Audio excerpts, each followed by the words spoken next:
Subscribe कीजिए ध्येय IAS channel को और बेल आइकन को दबाइए लेटेस्ट वीडियो सबसे पहले देखने के लिए।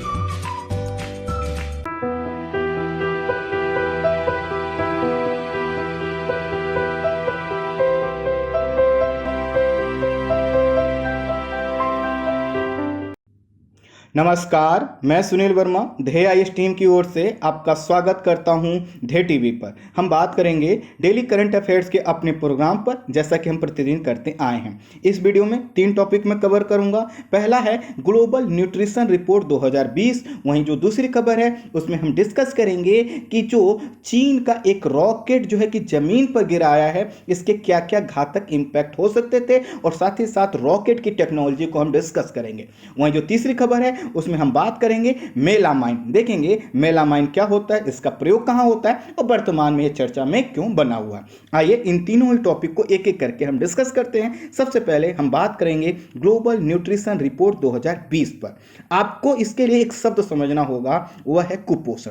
कुपोषण का मतलब होता है कि जब लंबे समय तक आपके शरीर को आवश्यक संतुलित आहार, ध्यान दीजिएगा आहार ही मिलना जरूरी नहीं है, संतुलित अर्थात उसमें विटामिन हो, उसमें प्रोटीन हो, उसमें अन्य जो माइक्रो न्यूट्रिशंस होते हैं, सूक्ष्म पोषक तत्व होते हैं, जब सभी चीजें संतुलित मात्रा में जो आपको चाहिए होती है वह लंबे समय तक आपको नहीं मिलती हैं, ऐसी कंडीशंस में जो आपके शरीर पर निगेटिव इंपैक्ट पड़ता है, इसको कुपोषण बोलते हैं। व्यवहारिक शब्दों में समझिए कि मान लीजिए मैं अपने ऊपर लेता हूं कि मान लीजिए मुझे जो है कि शरीर की कुछ आवश्यकता है कि मुझे पर डे कुछ प्रोटीन चाहिए, कुछ विटामिन की मात्रा चाहिए, कुछ सूक्ष्म पोषक तत्व चाहिए, और मैं किसी के कारण, किसी अभाव के कारण लंबे समय तक अगर यह पोषक तत्वों को प्राप्त नहीं कर पाता हूं, तो इसके वजह से क्या होगा, यह जो मेरा शरीर है यह दुर्बल, कमजोर होता चला जाएगा। इसको हम कुपोषण बोलते हैं। लेकिन एक चीज ध्यान दीजिएगा, कुपोषण का मतलब यह बिल्कुल नहीं है कि सिर्फ व्यक्ति दुबला पतला होगा। जो व्यक्ति ज्यादा, जिनके अंदर फैट होता है, वो भी एक कुपोषण है। अर्थात कुपोषण दोनों रूपों में हो सकता है। जो व्यक्ति काफी ज्यादा मोटा है वो भी कुपोषण का शिकार है, और जो व्यक्ति पतला है वो तो कुपोषित है ही है। जो व्यक्ति ज्यादा मोटा है उसको कुपोषित इसलिए कहा जाता है कि उसके शरीर में जो पोषक तत्व आवश्यक चाहिए थे वह तो नहीं मिले, बाकी फैट अर्थात जो वो भोजन ले रहा है उसमें वह संतुलित नहीं है, वह असंतुलन के कारण है। तो क्या हुआ, शरीर का आकार बढ़ता चला जा रहा है, वो भी क्या है, कुपोषण है। कुपोषण अगर किसी व्यक्ति के घेर लेता है तो उसके वजह से कई प्रकार की बीमारियां होती हैं। जैसे आपने देखा होगा कि जब भी आप किसी डॉक्टर के पास जाते हैं तो वहां पर या तो मेरा जैसा कोई दुबला पतला इंसान आए, या फिर मान लीजिए मेरे भाई है वो बहुत ज्यादा मोटा है, उसके जैसा कोई इंसान आए, तो उसको डॉक्टर देख के तुरंत समझ जाता है कि इसके अंदर कई बीमारियां हो सकती हैं। अर्थात एक नॉर्मल व्यक्ति की तुलना में कुपोषित व्यक्तियों में बीमारियों का जो दुष्चक्र है ये काफी ज्यादा प्रभावी होता है। कुपोषण बच्चों में अगर होता है तो इसके वजह से क्या होता है, आने वाला जो जनरेशन है, अर्थात जो बच्चे बड़े होंगे, उससे यह मान लिया जाता है कि आने वाला समय में मानव संसाधन अच्छा नहीं है। इसीलिए कहा जाता है कि बच्चे क्या होते हैं, देश के भविष्य होते हैं, लेकिन कुपोषित बच्चे देश के भविष्य नहीं हो सकते। अब प्रश्न आएगा कि क्या पहचान है कि कोई व्यक्ति कुपोषित है। तो इसका पहचान के तरीके क्या बताए जाते हैं, किसी व्यक्ति की शरीर की वृद्धि का रुकना, अर्थात काफी जो है कि साइज का, आकार का कम होना, वजन का कम होना, अर्थात मान लीजिए एक व्यक्ति है, उसकी हाइट है लगभग 5.5 फीट 6 फीट और उसका वजन बिल्कुल कम है। बहुत अधिक वजन होना भी, जैसे कि मैंने बताया, ये भी कुपोषण है। मांसपेशियों का ढीले होना, अर्थात वो काफी कमजोर होना, सिकुड़ जाना, अर्थात आपने देखा होगा झुर्रियां पड़ने लगती हैं कम एज में ही, मानसिक विकास का कम होना, चेहरे में चमक का कम होना, ये सभी कारण यह बताते हैं कि आप कुपोषित हैं। अच्छा, इसका मतलब ये नहीं है, जो ये लास्ट वाली लाइन है ना, इससे मैंने कई बार देखा है बच्चे तनाव कि उनका चेहरा तो कांतिहीन है, चमक नहीं है, मतलब तो ऐसा बिल्कुल हुआ हो सकता है आपका पूरा शरीर उसी अनुरूप हो, कोई जरूरी नहीं है कि आपके चेहरे में ज्यादा ही चमक होनी चाहिए। तो कुल मिलाकर यह पहचान है। एक रिपोर्ट है लॉन्सेट की, उसके अध्ययन अध्ययन में पाया गया कि जो अल्प वजन के बच्चे होते हैं उनका जो संज्ञानात्मक विकास होता है, संज्ञानात्मक विषय मतलब लर्निंग जो कैपेसिटी होती है, उनके सीखने समझने का जो स्किल होता है वो काफ़ी प्रभावित होती है। अर्थात एक बच्चा जिसको आप हेल्दी खाना दे रहे हैं वह उसका दिमाग ज़्यादा एक्टिव होता है एज ए कंपेयर टू जो है कि कुपोषित बच्चे के। यह एक रिपोर्ट करती है। कुपोषण की समस्या यह भी है कि जब भी हम क्या होता है डिस्कस करते हैं तो हमारे केंद्र में हम जब भी इमेज सर्च करते हैं तो एक आता है कि वह बच्चे जो कि दुबले पतले हैं, जबकि अब वर्तमान समय में विकसित देशों और शहरी क्षेत्रों में देखेंगे तो जो कुपोषित लोग हैं वह ज़्यादा मिलेंगे। लेकिन कौन से कुपोषित? जिनका वजन क्या है ज़्यादा।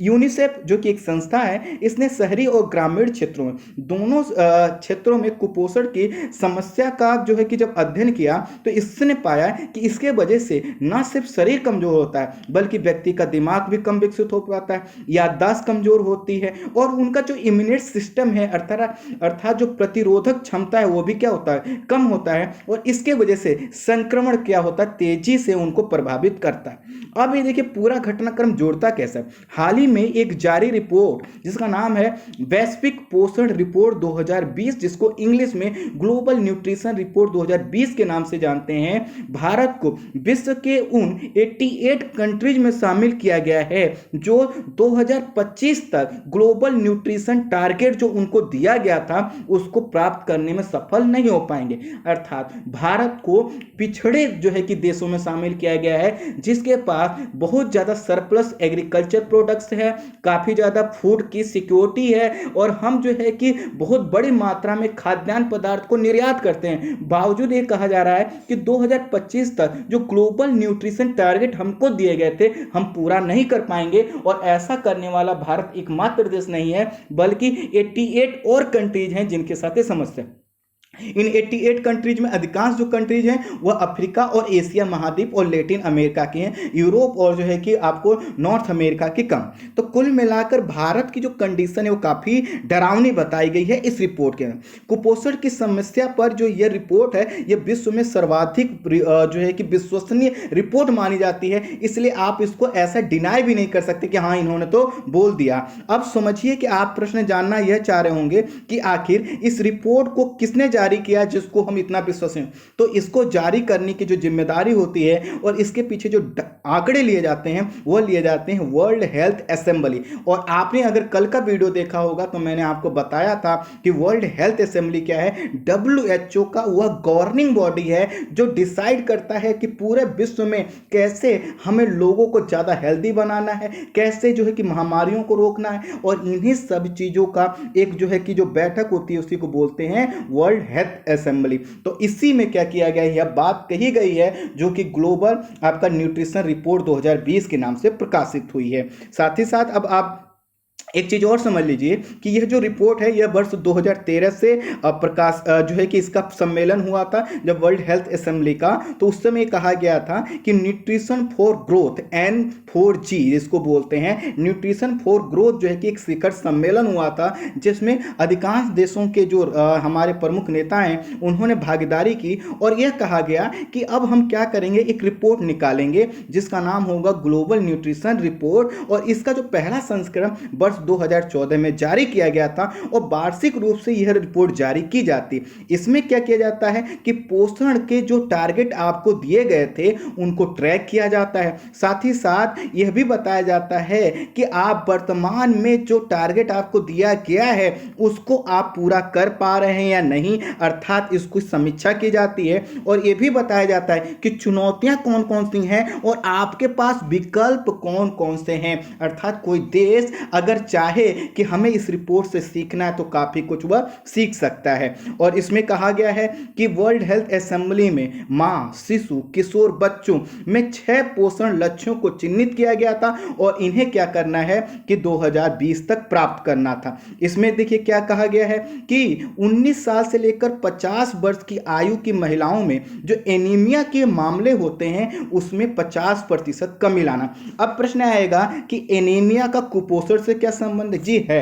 आपने देखा होगा जो दुबली पतली माताएं और बहनें होती हैं उनमें एनीमिया अर्थात उनके शरीर में ब्लड की कमी ज़्यादा होती है और उसके वजह से वो जो बच्चे होते हैं वो क्या होते हैं, कुपोषित होते हैं। तो इसीलिए कहा गया कि सबसे पहले आपको टारगेट क्या करना है कि महिलाओं को स्वस्थ करना है और उसके लिए कहा गया कि आपको एनीमिया के मामलों में 50% अर्थात आधा कमी लाना है। इसके बाद कहा गया है कि कम वजन के शिशुओं के जन्म के मामले में आपको 30% जो है कि कमी लाना है। ध्यान दीजिए क्या है कि जो बच्चे आपने देखा होगा सामान्यतः तो जो बच्चे होते हैं जब 2.5 केजी या उससे ऊपर के होते हैं तो वह स्वस्थ माने जाते हैं, लेकिन बहुत से बच्चे ऐसे होते हैं जिनका वजन जो है कि 1.8 केजी या 2.0 केजी समथिंग नियर अबाउट होता है, तो यह जो है अल्प वजन के बच्चे माने जाते हैं। इसके अनुपात में 30% की कमी लाने के लिए कहा गया है। साथ ही साथ कहा गया है 5 वर्ष से कम आयु के बच्चों में जो स्टंटिंग की समस्या होती है, बौनापन मतलब कि उम्र के हिसाब से हाइट ही नहीं बढ़ रही है, इसमें 40% कमी लाना है। बच्चों का जो मोटापा वृद्धि होता है उसको रोकना है, अर्थात ये शहरी क्षेत्र और उन विकसित क्षेत्रों के लिए था जहां पे बच्चे जंक फूड का शिकार होकर इस चीज से प्रभावित हो जाते हैं। फिर आगे कहा गया कि बाल दुर्बलता अर्थात चाइल्ड वेस्टिंग, जो बच्चे काफी कमजोर होते हैं, दुबले पतले होते हैं, उनके मामलों में कमी लाना और इसको 5% तक सीमित करना। इसका मतलब है अगर 100 बच्चे होते हैं तो ज्यादा से ज्यादा 5 बच्चे ही क्या हो सकते हैं, चाइल्ड वेस्टिंग के शिकार हों। यह कोशिश कीजिए, अदरवाइज आप 100% इसको प्रॉब्लम को क्या करिए, दूर कीजिए। यह भी कहा गया कि बच्चे के जन्म के प्रारंभिक 6 माह तक सिर्फ और सिर्फ केवल मां का दूध पिलाने का जो रेशियो है इसको 50% तक क्या किया जाए, बढ़ाया जाए। और इन्हीं आधारों पर यह क्या किया जाता है, इस रिपोर्ट के माध्यम से देशों को बताया जाता है कि आपने क्या अचीव किया है, क्या नहीं किया। भारत ने उपरोक्त कारकों में ABCDF, इसका मतलब देखिए ये जो 6 पॉइंट्स है ना, ये आपका एक का कौन सा है कि आपको 19 से 50 साल की आयु की महिलाओं में एनीमिया के मामलों में 50 जो है कि 50% कमी करना है, ये है। दूसरा है सी का मतलब होता है आपका 5 वर्ष से कम आयु के बच्चों में जो स्टंटिंग की प्रॉब्लम है, ये। और उसके बाद जो है कि डी का मतलब है कि बच्चों में मोटापे की वृद्धि को रोकना। और फिर जो है कि लास्ट वाला अर्थात जो बच्चे को मां के द्वारा दूध पिलाया जाना है, इन सभी मामलों में भारत के संदर्भ में कहा गया कि भारत अपना टारगेट प्राप्त नहीं कर पाया है। और इसी के कारण अब अगली जो लाइन है उसको थोड़ा सुनिए कि भारत की पहचान नाइजीरिया और इंडोनेशिया के साथ उन 3 सबसे खराब देशों में की गई है जहां पर स्टेंटिंग अर्थात जो बौनापन की समस्या, जो वृद्धि का रुक जाना है, वो बहुत ही असमान है। अर्थात यह देखा गया है कि यह समस्या भी काफी जटिल है और यह जटिल इसलिए भी है, इसमें भी कैटेगरी दिखाई देती है। अर्थात जो निम्न आय के लोग हैं उनमें यह प्रॉब्लम बहुत ज्यादा है और उनकी ही तुलना में उच्च आय वालों को देखें तो अंतर जो है क्या है, 4 गुना है। कुल मिलाकर अगर 10 बच्चों को हम लें तो उच्च आय वाले अगर बच्चे हैं तो उसमें बौनेपन की ये समस्या जो है कि उच्च आय वर्ग वालों में 1 व्यक्ति अगर दिखाई देगा 10 बच्चे में, तो वहीं पे निम्न आय के जो बच्चे होंगे उनमें जो है कि 4 गुना दिखाई देगा, अर्थात 4 बच्चे हो सकता है इसके शिकार हों। तो ये काफ़ी जो है कि घातक बताया गया। साथ ही साथ ये भी कहा गया है कि ये जो निम्न आय और उच्च आय का अंतर दिखाई देता है, इसका मतलब ये है कि हम क्या कर रहे हैं कि अभी जो निम्न आय के लोग हैं, जो गरीब कैटेगरी के लोग हैं, उनको हम उच्च पोषण प्रदान नहीं कर पा रहे हैं, तभी ये रेट क्या है, ज्यादा है। इसको हमें टेकल करने की जरूरत है। यह भी कहा गया है भारत में प्रजनन योग्य जो आयु की जो प्रत्येक 2 महिला में से 1 महिला जो है एनीमिया की शिकार है। इसका मतलब यह है कि अभी 50% महिलाएं जो है एनीमिया का शिकार होती हैं। जब महिला एनीमिया की शिकार होगी, बच्चे कैसे स्वस्थ हो पाएंगे। इसके साथ साथ कहा गया है कि वजन बढ़ने की समस्या भारत में गंभीर है और प्रत्येक 5 में से 1 व्यक्ति जो है कि क्या है, इसका शिकार है। हालांकि एक जो अजीब लगता है और जो है कि ये रिपोर्ट है, चूंकि हमें सही मानना पड़ेगा कि पुरुषों से ज्यादा महिलाओं में जो है कि अधिक वजन की समस्या इसमें दिखाई गई है। पुरुषों में 17.8% और महिलाओं में 21.6% से समस्या देखी जा रही है। साथ ही साथ ये कहा गया है कि भारत जो है कि कृषि और खाद्यान्न वाला देश है, तो इसके लिए जरूरी है कि जो आपके पास सरप्लस खाद्यान्न है उसको गरीबों तक, उनको उन लोगों तक पहुंचाइए जिन लोगों को उसकी जरूरत हो, जिससे कुपोषण और कुपोषण से उत्पन्न होने वाली बीमारियों से आप निपट सकें। अगर हम इस बीमारी से नहीं निपट सकते हैं तो आने वाले समय पर मेडिकल खर्च हमें ज़्यादा करना होगा। और यह बताता है कि जब व्यक्ति ही कमजोर होंगे तो व्यक्ति उत्पादनशील कम होंगे और वह अर्थव्यवस्था के लिए कम उपयोग होंगे। इसीलिए जब किसी देश के पास जनसंख्या है तो उस जनसंख्या का जो यूज करना चाहिए वह ह्यूमन रिसोर्स के रूप में करना चाहिए, ना कि सिर्फ जनसंख्या के रूप में। कुल मिलाकर यह रिपोर्ट थी जिसमें भारत की स्थिति बहुत खास नहीं बताई गई है, काफी सुधार की गुंजाइशें हैं। और देखना यह होगा कि अगली रिपोर्ट में यह क्या सामने आता है। अब बात करेंगे जमीन पर गिरा चीन का रॉकेट। अब देखिए रॉकेट जो गिर गया, इसको मैं एक लाइन में कहूं कि उन्होंने रॉकेट लॉन्च किया था, गिर गया, ये प्रश्न आपसे नहीं पूछेगा। ये भी नहीं पूछेगा कि किस देश के साथ ऐसा हुआ था, ये पूछेगा कुछ टेक्नोलॉजी के विषय में। तो बेसिक से चीजें से मैं आपको बताता हूं। रॉकेट एक प्रकार का क्या है, वाहन है जिसके उड़ने का सिद्धांत न्यूटन के गति के तीसरे नियम, जो क्या कहता है, क्रिया की प्रतिक्रिया पर आधारित होती है। अर्थात न्यूटन जी ने जो कई सिद्धांत दिए थे उसमें एक सिद्धांत जो उनका तीसरा नियम माना जाता है कि हर क्रिया की क्या होती है, प्रतिक्रिया होती है, उस पर आधारित होता है। और ये देखिए यह आपका रॉकेट है। और ये रॉकेट क्या है, जैसे कि मैंने आपको बताया, एक वाहन है। और इस वाहन रॉकेट के माध्यम से ही इस क्या किया जाता है, सैटेलाइट को पृथ्वी की कक्षाओं में पहुंचाया जाता है। आपने देखा होगा जैसे इसरो छोड़ता है तो यह सैटेलाइट को कौन लेके जाता है, यह कौन, यही रॉकेट। इसीलिए इसको हम वाहन कहते हैं, क्योंकि यह एक पदार्थ को दूसरे स्थान तक क्या करता है, प्रक्षेपित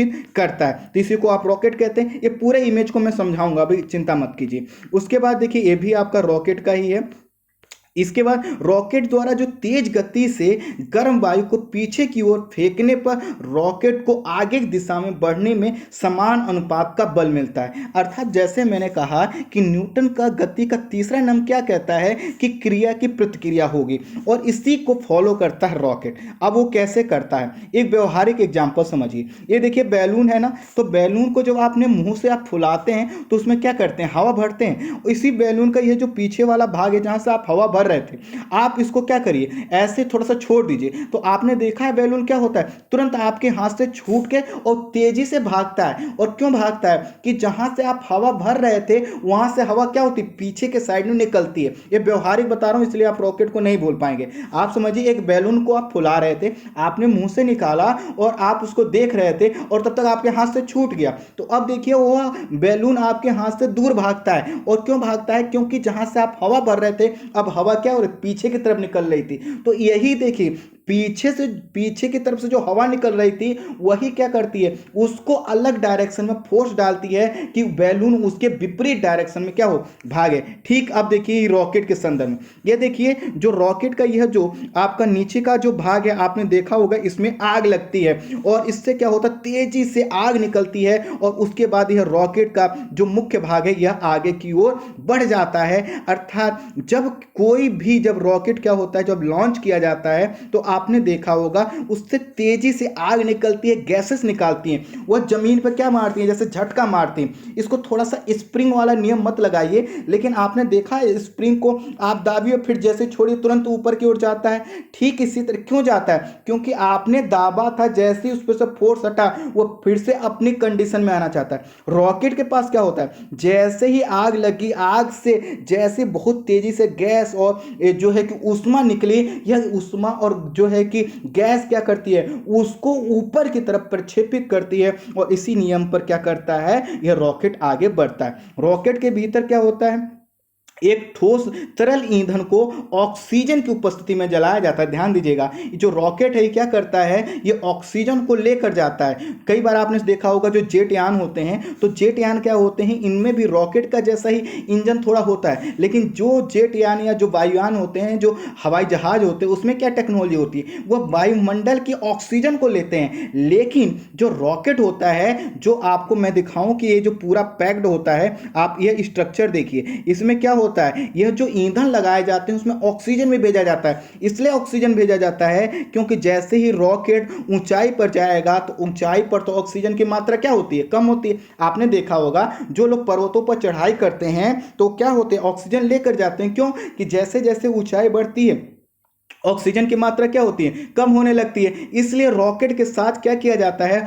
ऑक्सीजन भी भेजा जाता है। और ऑक्सीजन इसलिए भेजा जाता है जिससे वह क्या हो, वहां पर जो ईंधन है वो जल सके और तेजी से पीछे क्या हो, धुआं फेंके अर्थात गैस फेंके और उससे ऊष्मा उत्पन्न हो और वह ऊष्मा आगे बढ़ाने के लिए उसको क्या करती है, गति देती है। इसीलिए आपने देखा होगा कि जब भी क्या होता है कि रॉकेट छूटता है तो वहां पर देखा होगा आपने तेजी से आग उठती है। और अगर वायु में थोड़ी सी भी नमी है तो रॉकेट क्या करता है, धुआं छोड़ता हुआ जाता है। आपने उसकी लाइनें देखी होंगी। तो दरअसल क्या कर रहा है वह क्या है कि जो उसका जो गैस, उसका जो धुआं, उसका ऊष्मा जो निकल रहा है बाहर की तरफ, उसको विपरीत डायरेक्शन में, जिधर धुआं निकल रहा है उसके अपोजिट डायरेक्शन में रॉकेट को ले जा रहा है। और इस तरह से रॉकेट क्या होता है, आगे बढ़ता है। रॉकेट का जो इतिहास प्रारंभ होता है। अब प्रश्न ये सोच रहे होंगे कि रॉकेट की टेक्नोलॉजी मैं बता क्यों रहा हूं, टेक्नोलॉजी इसलिए बता रहा हूं कि ये नहीं पूछेगा कि आप कौन से देश का जो है कि रॉकेट गिरा था। इसी टेक्नोलॉजी और इसी से चीजें से पूछता है। और कई बार यूपीएससी और स्टेट पीसीएस के कमीशन ने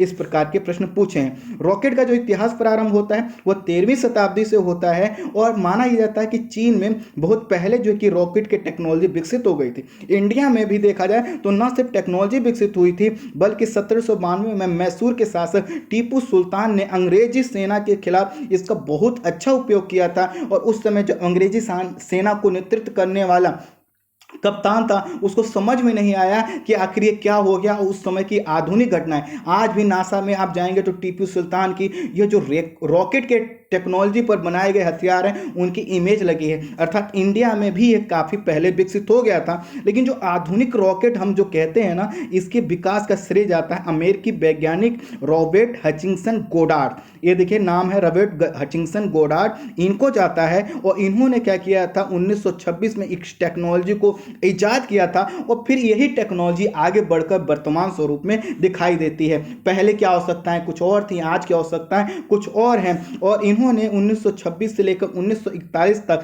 लगभग 34 रॉकेट के जो है कि परीक्षण किए। और उसके बाद जो है कि वर्तमान स्वरूप उनका निखर कर आया। वर्तमान समय में 11 देश तब मानेंगे जब हम सोवियत संघ जो था और रूस उसको एक मान लेते हैं। अदरवाइज सोवियत संघ जो पहले था उसको अलग करें और वर्तमान रूस को एक में माने तो ये काउंट जो हो जाएगा 12 हो जाएगा। इनमें सैटेलाइट लॉन्च करने की तकनीकी है। और सैटेलाइट जो लॉन्च करते हैं वह किसके माध्यम से करते हैं, रॉकेट के माध्यम से करते हैं। और रॉकेट में कौन सी टेक्नोलॉजी यूज होती है, जैसा कि मैंने बताया न्यूटन की गति का वह जो नियम है वही उसको अप्लाइड किया जाता है। कौन से 11 देश हैं वो भी देख लीजिए। वह है रूस है, यूएसए है, फ्रांस है, जापान है, चीन है, यूके है, इंडिया है, इजराइल है, यूक्रेन है, ईरान है, उत्तरी कोरिया, दक्षिण कोरिया और न्यूजीलैंड। इन देशों के पास क्या है, सैटेलाइट टेक्नोलॉजी है या रॉकेट टेक्नोलॉजी है, उसका यूज करके करते हैं। अभी आपने देखा था ईरान ने क्या किया, अपना पहला जो है कि आर्मी जो है कि सैनिक सैटेलाइट लॉन्च किया था। खैर कुल मिलाकर यह है कि इन देशों के पास यह टेक्नोलॉजी है कि जो रॉकेट के माध्यम से सैटेलाइट को लॉन्च करते हैं। तो इन सभी देशों के लिए एक जो सबब होता है वो यह है कि अगर जब भी आप क्या करते हो, कोई सैटेलाइट लॉन्च कर रहे हो तो आपको रॉकेट क्या करना होगा, उन्नत किस्म का रखना होगा। आप कल्पना करिए कि जैसे आपने देखा होगा कि जो दिवाली पर जो है कि जो रॉकेट आप चलाते हैं उसको सीधा रखते हैं। क्यों सीधा रखते हैं, कि वो किसी के घर में ना घुस जाए, राइट। नहीं तो क्या होगा, वो आग का कारण बन जाए। ठीक इसी तरह से ये जो रॉकेट है कई बार खतरे का कारण बन चुका है। और वैसा ही घटना अभी हुआ है।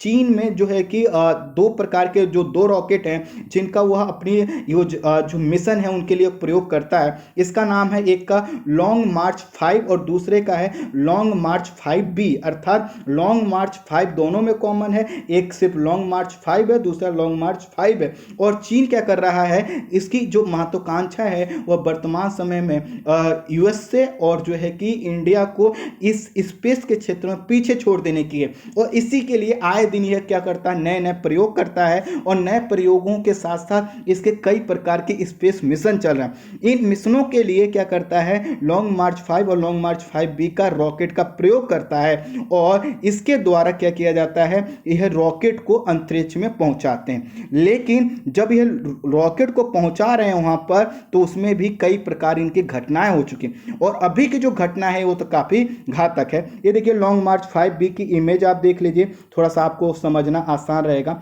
आप देख सकते हैं ये दोनों जो है कि लॉन्ग मार्च 5 की इमेज है। इसमें देखिए एक चीज़ थोड़ा सा देखिए, ये क्या है कि ये पूरा जो सेटेलाइट है ना, इस पूरे सेटेलाइट में ये एक यूनिट है, पूरा सिर्फ एक यूनिट, अर्थात ये अलग अलग टुकड़ा नहीं है। इसको अगर आप हटा दें, यह वाला जो ऊपर वाला भाग है, तो बाकी ये जो है ना पूरा एक यूनिट है। ये जो छोटे छोटे दो रॉकेट दिखाई दे रहे हैं ना, ये तो सिर्फ ये जो छोटे छोटे ये दो हैं, यह तो सिर्फ इसलिए हैं कि जब इसको यहाँ से भेजा जाए तो बहुत ज़्यादा एनर्जी प्रोड्यूस कर सकें और यह इसको जो है कि पृथ्वी के गुरुत्वाकर्षण से बाहर निकाल सके। अदरवाइज ये पूरा जो रॉकेट है यह यहाँ से लेकर यहाँ तक वह एक ही है। अब समझिए इतना बड़ा रॉकेट अगर कहीं गिर जाए तो क्या कंडीशन हो सकती, और वह भी कहां से गिरेगा, ऐसा नहीं कि जमीन पर है, ऊपर से गिरेगा, जिसका वजन कई टन हो, तो कितना घातक हो सकता है। चीन अभी क्या कर रहा है, मंगल पर अपना मिशन वर्ष 2020 तक जो है कि मार्स ऑर्बिट जो है कि पर मार्स की जो कक्षा में पहुंचाना जाता है, वहां पर लैंडर और रोवर, अर्थात इसको ये समझिए कि आपने देखे होंगे जो एक प्रकार के रोबोट टाइप के होते हैं, उनको पहुंचाना चाहता है मार्स तक। और इसके लिए क्या कर रहा है, वह अपने रॉकेट का प्रयोग कर रहा है और उसके कई प्रकार के एक्सपेरिमेंट भी कर रहा है। लेकिन बस यहाँ पे एक चीज मैं चीन का बार बार जो उल्लेख करना चाह रहा हूँ वह यह है कि ये जो लॉन्ग मार्च रॉकेट का यूज करते हैं, यह उस टेक्नोलॉजी पर आधारित नहीं है जो इंडिया और यूएसए या रूस के द्वारा की जाती है। इनका जो रॉकेट है सामान्यतः एक स्टेज वाला होता है, जो मैंने अभी बार बार आपको सर्किल करके दिखाया कि अगर उसके ऊपर वाले भाग को फिर से मैं दिखा देता हूं, आप समझ लीजिएगा। ये देखिए इसके इस वाले भाग को अगर छोड़ दिया जाए तो ये पूरा जो भाग होता है ना, ये एक होता है। आप समझ सकते हैं ये इतना बड़ा होता है,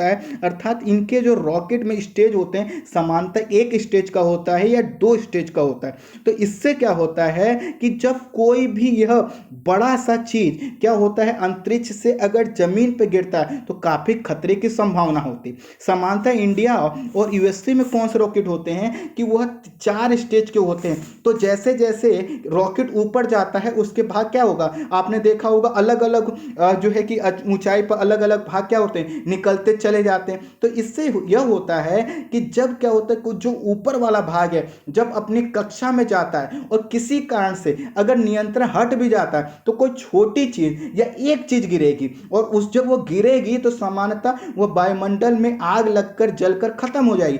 लेकिन सोचिए पूरा रॉकेट ही अगर गिरे तो कितना ज्यादा घातक हो सकता है। तो इसी के कारण यह क्या होता है, जब इनका एक यूनिट वाला जो रॉकेट जमीन पर गिरता है तो काफी बड़ी जो है कि आपदा का कारण बन सकता है। अभी 5 मई को इन्होंने एक रॉकेट लॉन्च किया था और यह क्या हुआ कि धीरे धीरे इनके कंट्रोल से बाहर हो गया और कहा गया कि लगभग 8000 फीट की ऊंचाई से तेजी से नीचे जमीन पर गिर रहा है। और जब ये गिर रहा है तो देखा गया कि ये 100 फीट लगभग लंबा और 16 फीट चौड़ा, कल्पना करिए 16 फीट जो एक 16 फीट जो है कि इसकी विड्थ है और 100 फीट इसकी लंबाई है, और इसका जो वजन है वह छोटा मोटा नहीं है। लगभग इसका जो वजन था 18 टन था। आप समझ सकते हैं कि यह कितना बड़ा हादसा था। और यह जो इन्होंने कहा कि यह गिर रहा है तो पूरी दुनिया की सांसें टंग गई, और यह टंग इसलिए गई कि जहां भी गिरेगा काफ़ी बड़ा कैजुअल्टी का कारण बनेगा, और इसीलिए सब लोग इसको देख रहे हैं। यह रॉकेट गिर चुका है और यह गिरा है अफ्रीका के पश्चिम में एक देश देखिएगा, मॉरिटेनिया। अफ्रीका के पश्चिम में एक देश देखिए मॉरिटेनिया के पास समुद्र में गिरा। यह तो गनीमत यह है कि जहां पर यह गिरा है वहां पर कोई बहुत बड़ा मानवीय हादसा नहीं हुआ।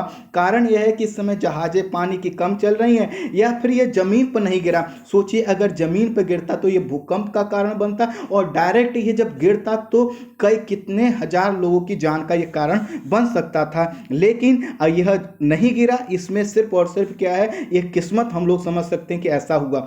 ये भी कहा जा रहा है कि इसमें सबसे ज़्यादा जो दिक्कत होने वाली थी यह होने वाली थी यूएसए को, क्योंकि जो रॉकेट जहां से इसका कंट्रोल खोया उसकी जो लोकेशन थी, माना जा रहा था कि अगर ये थोड़ा सा और विलंब से गिरेगा तो यह हो सकता है यूएसए के न्यूयॉर्क के ऊपर गिरे। क्यों है क्या कि देखिए, जब सैटेलाइट छोड़ा गया तो उस जो भी जब उपग्रह को पहुंचाने के लिए रॉकेट यूज किया जाता है तो उसको एक ऊंचाई पर जाकर क्या होता है, सैटेलाइट को स्थापित करना होता है। तो जब इनका कंट्रोल खो गया तो ये गिरने लगा।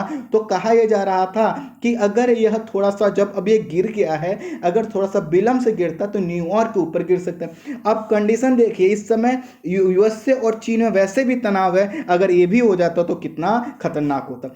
लेकिन हमें यह ध्यान यह देना है कि मैंने आपको ये रॉकेट के सभी नियम इसलिए बताए कि यह जो रॉकेट के पूरे नियम है या उसके जो स्टेजेस का यह जो एक मानक है, मानक हालांकि कहीं लिखित रूप में नहीं है, लेकिन अच्छा यही होता है कि रॉकेट वह अच्छा है जिसके सभी यूनिट या जो सभी स्टेजेस हैं वह कई स्टेजेज में हो, और जैसे जैसे ऊंचाई बढ़ती चली जाए उसके एक एक खंड का वो काम खत्म होता जाए, और बाद में बस जो है कि सैटेलाइट का या वह भाग जो भेजा गया जिसको स्थापित करने वह ऊंचाई तक पहुंचे, बाकी चीजें क्या हो जाए, खत्म हो जाए। लेकिन अभी भी चाइना क्या कर रहा है, एक स्टेज और सामान्यतः दो स्टेज का जो है कि रॉकेट यूज कर रहा है, इसलिए काफी खतरे का। और ऐसा नहीं है पहली बार हादसा हुआ, चीन में यह कई बार, एक दो बार तीन बार नहीं, कई बार यह हादसा हो चुका है। अगर रिसेंट में हम देखें 9 अप्रैल को इंडोनेशिया के एक सैटेलाइट को लॉन्च करते समय ऐसा ही हादसा हुआ था। वर्ष 2019 के प्रारंभ में भी ऐसा ही एक हादसा हुआ था। और ठीक इसी तरह से अभी कुछ समय पहले भी जो है कि जब वहाँ पर एक हो रहा था कि एक सैटेलाइट को लॉन्च करना था, वह तो उनके ही ज़मीन पर गिर गया, एक ग्रामीण क्षेत्र में गिरा, और वहाँ पर कितने लोगों की कैजुअलिटी हुई उसको चीन के मीडिया ने नहीं बताया, लेकिन लोग मानता है कई लोगों की उसमें जान चली गई। और यह जो इतना बड़ा कोई मलबा रॉकेट का गिरा है, यह 1991 के बाद, यहाँ पर 1951 है, इसको करेक्ट करना है, 1991 के बाद यह सबसे बड़ा हादसा माना जा रहा है। और जब 1991 में यह गिरा था तो 21 टन का डिबरी का मतलब होता है, इसको इस रूप में समझिए कि जो क्या कहते हैं, रॉकेट का जो भाग है, जो सैटेलाइट्स के जो कंपोनेंट्स हैं या जो कि रॉकेट्स के जो कंपोनेंट्स हैं, इन्हीं को हम डिबरी के रूप में देखते हैं। तो अब यह जब उस समय गिरा था तब भी जो है कि काफी खतरे, उसी समय से कहा जा रहा है कि सभी लोगों को अपनी रॉकेट के टेक्नोलॉजी को जो है कि डेवलप कर लेना चाहिए, लेकिन चीन है कि क्या है, मानता ही नहीं है। एक चीज आप देख रहे हैं कि सभी दुनिया हर तरह से शांत पड़ी है, सभी लोग ये सोच रहे हैं कि कैसे अपने लोगों को कोरोना वायरस से बचाया जाए, कैसे इकोनॉमी डेवलप किया। और चीन है तो कभी वह इंडियन की मीडिया में हस्तक्षेप कर रहा है, कभी इंडिया चाइना बॉर्डर, कभी इंडिया जो चीन और जापान के बॉर्डर पर डिस्प्यूट क्रिएट कर रहा है, कई जगह वह ऐसे निवेश कर रहा है जिसकी किसी ने कल्पना नहीं की है, और वह आए दिन नित नए प्रयोग कर रहा है। इसका मतलब सिर्फ और सिर्फ यह है कि चाइना दरअसल उन चुनौतियों, उन जिम्मेदारियों से अपने को बाहर मानता है जो एक वैश्विक हित में होती हैं, जो कि काफी घातक है। खैर, आने वाले समय में यह देखना होगा ये क्या है। तो यह था पूरा टॉपिक जो है कि ये रॉकेट से गिरे होने का। इसको मैंने रॉकेट के विषय में बेसिक चीजें इसलिए बता दी, जब आप इसको कहीं से पढ़ें तो आपके समझ में आ जाए। अब हमारा जो तीसरा टॉपिक है उसमें समझना है मेलामाइन का प्रयोग और इसके खतरे। तो ये कई रिपोर्ट्स के अनुसार भारत में माना जाता है कि यहाँ पर जो 60% और कई जगह 68, ध्यान दीजिएगा 68 कह रहा हूं मैं, कि कई जगह इतना परसेंट दूध जो है कि मिलावटी है। अर्थात जो हम दूध समझ रहे हैं ना, हो सकता है यूरिया हो या उसमें कुछ और चीज मिलाया गया। होता क्या है कि कई बार आपने देखा है जैसे त्योहार जब आते हैं तो उस समय क्या होता है, मांग ज़्यादा हो जाती है लेकिन उत्पादन तो नहीं बढ़ पाएगा। जो पशु हैं वह क्या है, फेस्टिवल के हिसाब से तो दूध का प्रोडक्शन नहीं बढ़ा देंगे। तो उस समय क्या होता है कि जो दुग्ध उत्पादन करने वाले लोग हैं ये क्या करते हैं, कुछ ऐसी चीज़ों का सहारा लेते हैं जिसके वजह से क्या होता है कि दूध ज़्यादा हम लोगों को मिल पाता है, लेकिन यह दूध मिलावटी होता है, इसमें कई प्रकार के केमिकल मिले होते हैं। और ऐसा नहीं कि सिर्फ इंडिया के अंदर में हो रहा, यह जो है कि अन्य देशों में भी होता है। कई बार हम लोगों ने देखा कि चीन से जो हम दूध और उसके बाई प्रोडक्ट लाते हैं उसमें भी जो है कि मिलावट मिलती है। और मिलावट में एक पदार्थ प्रयुक्त होता है जिसका नाम है मेलामाइन। और यह मेलामाइन क्या करता है, दूध को गाढ़ा बना देता है और प्रोटीन के रेशियो को बढ़ाता है। आपने देखा होगा कई जगह क्या होता है, चावल का जो मिक्सचर उसको मिलाया जाता है, कई जगह यूरिया मिलाया जाता है, कई जगह रिफाइंड मिलाया जाता है, लेकिन ऐसा एक पदार्थ है जिसका नाम है मेलामाइन। यह क्या करता है कि दूध पानी है वो मिलावटी है, लेकिन उसमें क्या किया, मान लीजिए 1 लीटर आपने दूध लिया, उसमें 5 लीटर पानी मिला दीजिए, तो अब वो क्या हो गया, पानी में दूध हो गया ना, दूध में तो पानी हुआ नहीं, 5 लीटर पानी आपने मिला दिया तो पानी में वो दूध है, तो अब पतला दिखाई देगा। तो उसमें क्या करते हैं लोग, मेलामाइन मिला देते हैं और इसके वजह से उसमें प्रोटीन का जो रेशियो है वह बढ़ा हुआ दिखाई देता है और साथ ही साथ वह क्या होता है, गाढ़ा दिखाई देता है। तो जो मेलामाइन है दरअसल ये दूध के लिए नहीं है, ये एक प्रकार का कार्बन आधारित रसायन है जो व्हाइट क्रिस्टल के रूप में देखा जाता है, अर्थात जो सफ़ेद, जो आपने चाक दूधिया देखा होगा ना, जो पहले लिखा जाता था ब्लैक बोर्ड पर, ऐसा कुछ यह होता है और एक रासायनिक तत्व है, इसको मिलाया जाता है और इसके वजह से जो प्रोटीन का रेशियो है वो आपको ज़्यादा दिखाता है। और समानतः इसका जो प्रयोग होता है, चूंकि मैंने कहा दूध के लिए नहीं है, इसका प्रयोग होता है गोंद बनाने में, प्लास्टिक बनाने में, जो व्हाइट बोर्ड पे जिस होता है व्हाइट कलर का जिसमें मार्कर से लिखा जाए, उसको बनाने में इसका किया जाता है, लेकिन दूध के मिलावटखोरी में भी इसका प्रयोग किया जाता है। वर्तमान में चर्चा इसी वजह से इसकी हो रही है क्योंकि इंडियन इंस्टीट्यूट ऑफ साइंस जो बेंगलुरु में है, उसके शोधकर्ताओं ने अब यह इजाद कर लिया है कि किसी व्यक्ति ने अगर मेलामाइन का मिलावट की है तो उसकी उपस्थिति का विदिन 4 मिनट के अंदर यह बता देगा कि इसमें यह मिलावट किया गया। अर्थात जो दूध देखते हैं हम लोग, तो आपने देखा होगा कई प्रकार से उसके चेकअप होते हैं, तो वो हमेशा प्रोटीन को ही नहीं चेक करते हैं, कई तरह के चेक हैं, वो कई चीज़ों को, कोई उसमें जो है कि विटामिन को देखता है, कोई प्रोटीन, कोई उसके गाढ़ेपन का देखता है। तो मेलामाइन का जो उपस्थिति का अभी जो टेक्नोलॉजी थी इसको हमें देखने की, कि मान लीजिए हम किसी जो है कि डेयरी पर जाएं और हम इंस्पेक्शन कर रहे हैं, तो उनसे कहें अपना दूध दीजिए और या कोई भी दूध से बना प्रोडक्ट, तो हम देखें उसमें मेलामाइन कितना है, तो इसको समान टेक्नोलॉजी की वजह से नहीं हो सकता। जो आप देखते होंगे एक बीकर के माध्यम से थोड़ा सा दूध ले लिया, उसको घुमाते, मतलब उसको मत समझिए, कुल मिला के समझिए कि वह जो टेक्नोलॉजी है उससे अलग टेक्नोलॉजी की जरूरत होती थी मेलामाइन का पता लगाने के, और इसके लिए क्या होना चाहिए था, काफी समय लगता था, हाई स्किल्ड के जो एम्प्लॉय हैं उनकी जरूरत होती थी। इसीलिए लंबे समय से कहा जा रहा था कुछ ऐसा हो कि जो कि मेलामाइन की उपस्थिति को बता सके, क्योंकि यह बहुत घातक बीमारी को जनरेट करता है, इससे गुर्दे तक खराब हो जाते हैं। इसके लिए इसने क्या किया है, बेंगलुरु के इंडियन इंस्टीट्यूट ऑफ साइंस ने क्या किया है, इस टेक्नोलॉजी को इजाद किया है, और इससे क्या होगा, आपको बहुत कम मिनट में कम और आसानी से कम खर्चे में क्या किया जाएगा, मेलामाइन का पता लगाया जा सकेगा। यह इसलिए ज़्यादा इंपॉर्टेंट है क्योंकि अभी तक अगर हम देखें तो मेलामाइन जब ज़्यादा होता था तभी हम इसको ट्रेस कर पाते थे, पता कर पाते थे, लेकिन अगर अब क्या है कि दूध का 0.1% भी अगर उस दूध में आपका मेलामाइन है, इसको पर पार्टिकल पर मिलियन के रूप में भी हम देखते हैं, तो अगर इतना भी है 0.1 ppm भी है, तो भी क्या किया जा सकता है, इस टेक्नोलॉजी के माध्यम से मेलामाइन का पता लगाया जा सकता है, और सिर्फ 5 मिनट या 4 मिनट में इसके रिजल्ट आपके सामने आ जाएंगे। और इससे यह कहा जा रहा है कि आने वाले समय में मेलामाइन की वजह से जो मिलावटखोरी होती है उसको रोका जा सकेगा। तो स्टूडेंट, यह था तीनों टॉपिक, आज के वीडियो में इतना ही। Thank you so much.